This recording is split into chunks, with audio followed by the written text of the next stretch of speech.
OG Lee in the house once again. Thank goodness, thank goodness.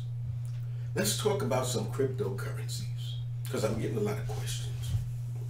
Now, one of the main questions I always get is, what is the value of Bitcoin going to be in June, in September, in December? Who knows what the value of Bitcoin is going to be? Are you kidding me? With the volatility of Bitcoin, that's a stupid question. Just ask yourself that. If someone knew that, wouldn't they be filthy rich? And if they were, why would they be sitting around on the computer answering your questions? Right? If they knew that with that exactitude, they wouldn't be sitting around on the computer answering your questions. They'd be filthy rich. No one knows what Bitcoin is going to be, not even in the next 10 minutes. The bottom line is, are you willing to risk your money to buy into Bitcoin? That's what it sounds like you want to do, buy Bitcoin and know that you're going to make money.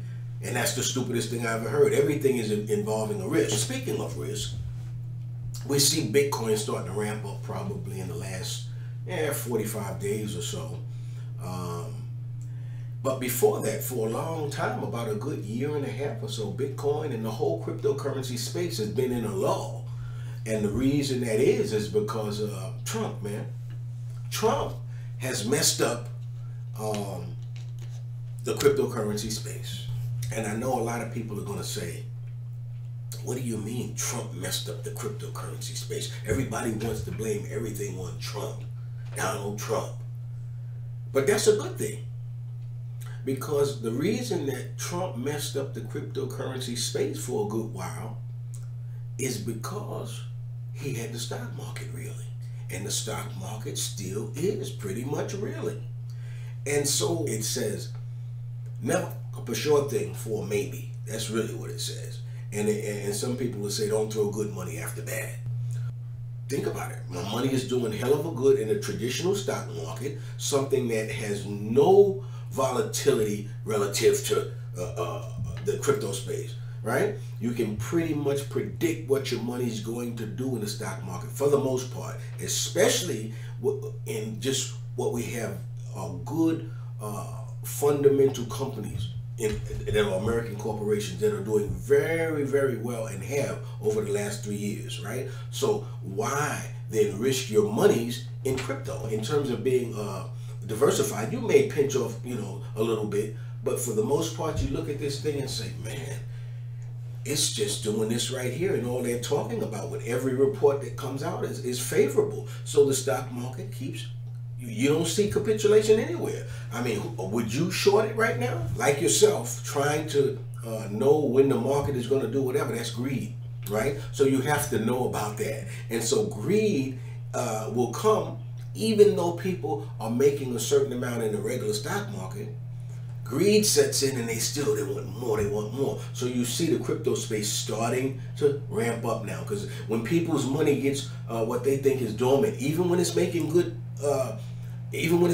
money and good gains, people still want more. So they start looking, well, maybe let's see what's over here. Let's see what's over here. So now that over here is the crypto space, and you're starting to see it ramp up. For people who are greedy, like damn near everybody, right?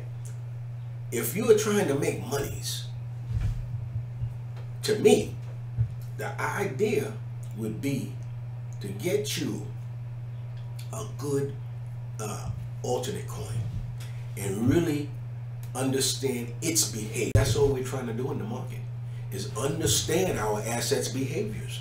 That's how you're going to make money. It's not making predictions. Let me tell you a real amateur way, because I'm no stock, nothing. I'm no crypto advisor. I'm just everyday Joe. This is how we started.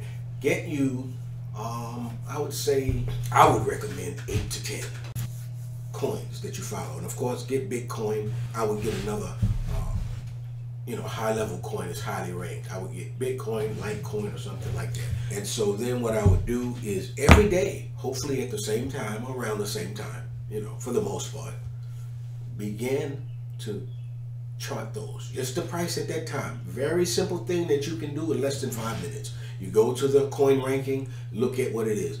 Write down the price for those 10 that you're following, right? Boom. That's all you do. After a while, I would say from about 30 to 60 days, you'll start seeing behaviors. You'll start seeing behaviors, and if you start going on your own information instead of asking someone else, you'll see you'll start doing real well. And what I do is I start putting the prices down with different color pins. And then I just track them. You can see something going down. Listen, you can use your own judgment. For instance, I've done this plenty of times. You can look on your daily chart and say, wow, such and such a coin has been down for the last 6 days. I'm going to bet that it's going to be up today because it can't keep going down. Let's say, for instance, it's a very viable coin. You know, I'm giving you one like, say, XRP. You may look at it and say, wow, XRP has been down. Ripple, it's been down the last 4 days. Just roll the dice and say, oh, guess what? Today, I think it's going to be up. Bam. Before you know it, Ripple might spike 20%, 10%. Get in and out. Some of this stuff you can use as trading vehicles instead of just staying in it, asking for one price at one particular time. Get in, get out, get in, get out. That's one of the things that you can do is start charting. Even if you want to just stay in, start charting so you know when to get. So daily charts, daily charts. That's most definitely what I would do is start me a daily chart. Very simple thing to do, very painless thing to do. And then you can just watch the behaviors. And then you'll be able to see. You can look at your own data. Wow, Bitcoin seems to be going. Wow, 30 days ago it was at 7,000. Now look at the slow uptick of Bitcoin. You'll be able to make your own decisions from your own information. When we first started looking at cryptocurrencies, no one really knew what the functions of the companies were. It was just, hey, it's the Wild West, man. People are buying, selling. I'm seeing people make bunches of money in this thing called Bitcoin. Some people had no idea what Bitcoin was, what cryptocurrency was.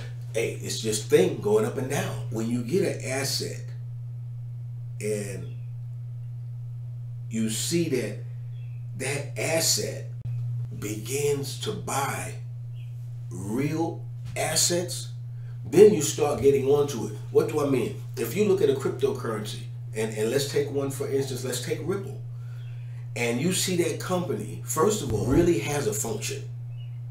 And then you see that the company can raise money very easily. And people are even talking about Ripple having an initial public offering, you know, in terms of stock, right? Then you look at, this is the biggest kicker that I love, and that is that Ripple has bought a stake in Instagram. Or not Instagram, but MoneyGram. Same concept though, MoneyGram. Now you have a crypto that is also expanding itself. So now you start having a value in the company. See, that's the problem with cryptos in general, and why the institutions, you know, the viable and credible institutions, that's why they can't put their monies into crypto. And the reason is it's hard to value a crypto company. Because usually, like a regular company, the outstanding shares, there's a correlation with the valuation of the company. No one knows how to value these crypto companies. And so that's why you still have people hesitant to get in. When you start getting a crypto company like an XRP that starts buying real assets, it starts getting you closer to be able to give this company a valuation and it being a real company. So if you look at somebody like a Ripple and you say, man, it's a possibility, because they're saying that some crypto company is going to have an IPO this year, 2020. So it could be Ripple. But anyway, when you look at something like that at 30 cents for a coin, you say, hey, I might have to look at this. Why? Because see, look at what Ripple's doing, enabling money to be moved around the world very swiftly and cost effectively. With cryptos, you make the decision, how much do I want to risk? And most people would recommend that you don't risk your rent money. I would definitely say that Bitcoin under 10 grand is a bargain. It really is. We've had a down year in terms of 2019, and just in terms of what a market does over time, 2020 is going to be a good year. And the reason 2020 is going to be a reason that is because of the innovations that we have. Because of the innovations that we have. But this is something that helps cryptocurrencies. Cryptocurrencies, a lot of the ecosystems deal with artificial intelligence. And artificial intelligence, for people who are not realizing it, is very powerful in that it is be able to give you a historical account in a very short time. That helps you understand, again, behavior. Once you start getting into this whole crypto space, Bitcoin is going to be like that blue chip. When Bitcoin hits, I think Bitcoin will support $40,000. Bitcoin is one that you're gonna want to hold. You could possibly double your money in 2000. Whereas in some of the other ecosystems, you may be able to quadruple, quintuple, even more. If you're a risk taker, then you have done what, as they say, hit a lick. If you're a risk taker, bottom line is no one knows what Bitcoin's gonna do. Bitcoin's gonna continue to be volatile, but it's going to be a good year for cryptos, because you're going to see an IPO. You're going to see an IPO somewhere within the crypto space, and that is going to spur that activity. And when the activity gets spurred, the main man, Bitcoin, is going to start, and it's going to start moving in terms of money. And of course, it's going to lead the whole space. And some of the alts are going to make people rich. Some of the alts are going to make people rich. Because what's going to happen is, what they're going to discover is there's an altcoin out there who is going to have a hell of a year. And it's going to make people start asking the question, what other altcoins are there out there that I'm missing that might have the same potential? And they're going to start searching. People are going to start buying, and it's going to spread the market. 2020 is going to be a very good year for the cryptocurrency space. But you have to be selective. One of them I think you should look at is Ripple. And I like the fact, like I said, that a crypto company is starting to buy into real companies that are really recognized as having value. And as we know, something like a MoneyGram has to have value. And aren't they in the same line of business, which is what, moving money across borders? So XRP is getting ready to skyrocket. It might be that IPO. So I'm just saying, keep your eyes open. Hope that you're listening. I'm about to take you on a cryptocurrency mission. Anyway, this is OG Lee, and I'll see you again.